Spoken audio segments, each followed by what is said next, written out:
guys, welcome back to my channel.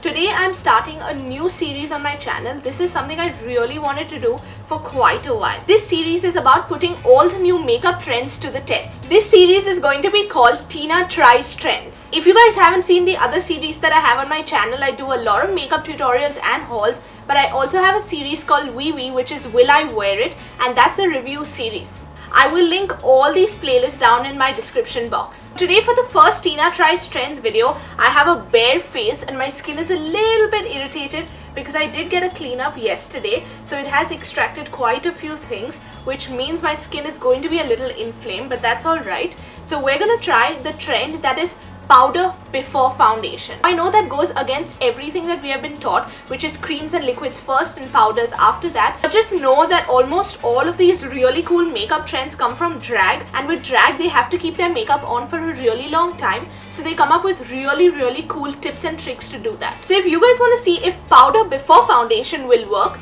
then let's get started. I have already gone ahead and moisturized my skin. Today to moisturize, I use the Clinique Pep Start Hydro Blur Moisturizer. It doesn't feel super hydrating, but it does moisturize your skin really well. So before we put powder on our face, we have to go ahead and prime. So today to prime, I'm using the L'Oreal Base Magique Transforming Soothing Primer. This has become one of my most favorite primers recently. It comes in this really cool jar. If you guys want an entire review on this, then don't forget to let me know down in the comments. I'm just going to pick that up how I normally do on my finger. Just to warm it up, I'm going to rub it between my two fingers and then apply it to all the parts where I have larger pores.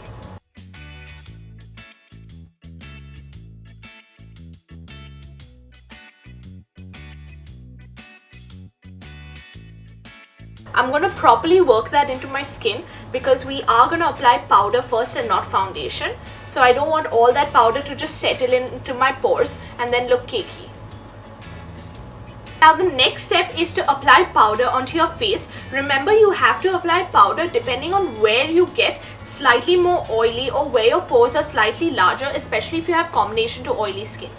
Now the thing to understand here is whether you have dry skin or combination to oily skin, and even if you have combination to oily skin, what part of your face do you get more oily in, or what part of your face do you have maximum large pores in. I'm going to powder my face not too heavily, but in more areas than you would need to if you are dry skin. I'm just going to first start with taking a small brush and I'm going to pick up some powder. Now you can use two types of powder. If you use translucent powder, you're going to get less coverage. So I'm not going to use translucent powder today. I'm using colored powder. This is a very finely milled loose powder, but it is colored. It's a Lakme powder, and I'm just going to use that right around my nose. If you use powder that is skin colored, you will see that the coverage will increase. I'm not going to cake that onto my face. I am blending it in even while applying it. It feels a little wrong, but that doesn't mean it won't work. So I'm going to go ahead and apply this to my T-zone.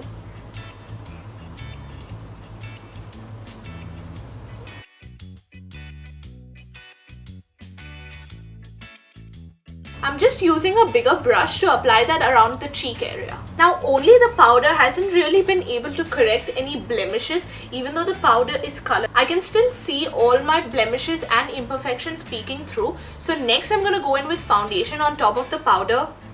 Let's take a minute to just let that set in.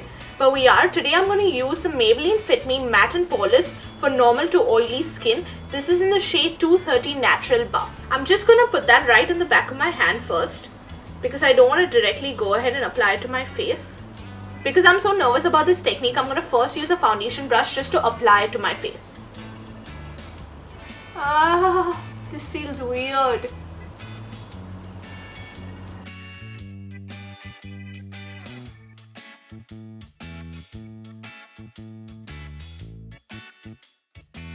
Now I don't know if I should use a brush or a beauty blender, so I'm just going to start blending one side with a brush and the other with a beauty blender or a sponge.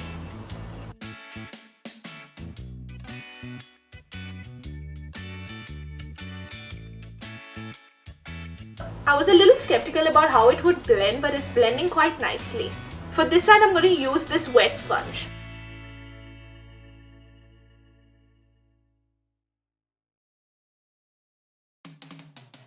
so I definitely suggest going with the foundation brush, not a beauty blender, because when you do use a wet beauty blender, it's separating the foundation because you've applied it on top of powder. Now I don't know how much extra coverage this has given me.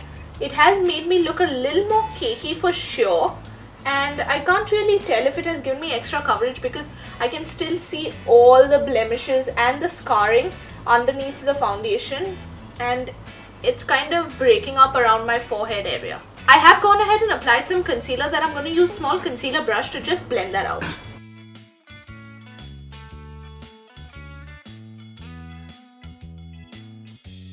After applying this concealer, my blemishes do look a little under control, but I still am not sure at all about how much coverage it gave me. Instead, I think it has only made me look a little more drier,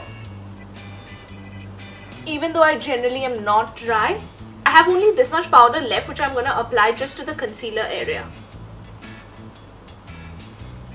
Now I don't want to go ahead and glam myself too much, even though this is a trick that maybe if you would use only on the days where you really want all that coverage. But I feel like this is something that I wouldn't generally wear even then, because even after moisturizing and priming, all the parts that I do feel a little bit of dryness are just being accentuated. It's just going to emphasize a lot of our pores. I just feel like I'm loading so much powder on my face. Next, we're going to go ahead and apply some highlight. Today I'm using the Makeup Revolution Pro Illuminate Highlight. This one is humongous. Just look at this. This is the size of my face, literally. I want to pick that up on a fan brush because I want to illuminate my skin, since I have made it really flat using all that powder.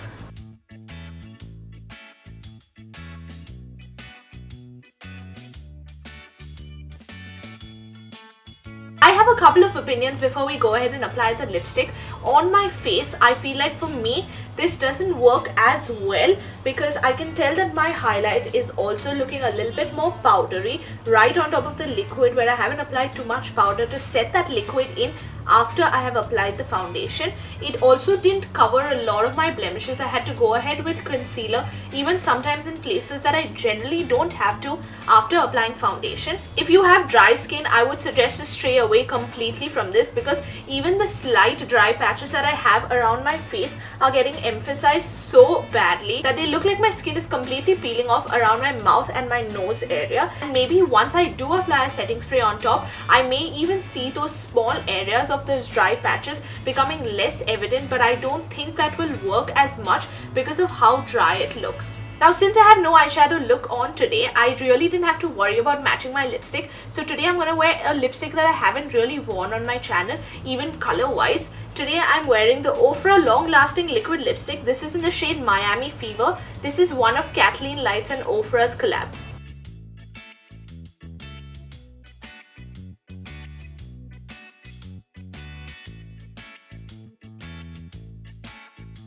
Last but not the least, I'm going to set my face using the Makeup Revolution Pro Fix Amazing Makeup Fixing Spray. If you guys are subscribed to my channel, you guys know I did a video comparing this versus the NYX setting spray. So if you haven't watched the video, I will link it right here.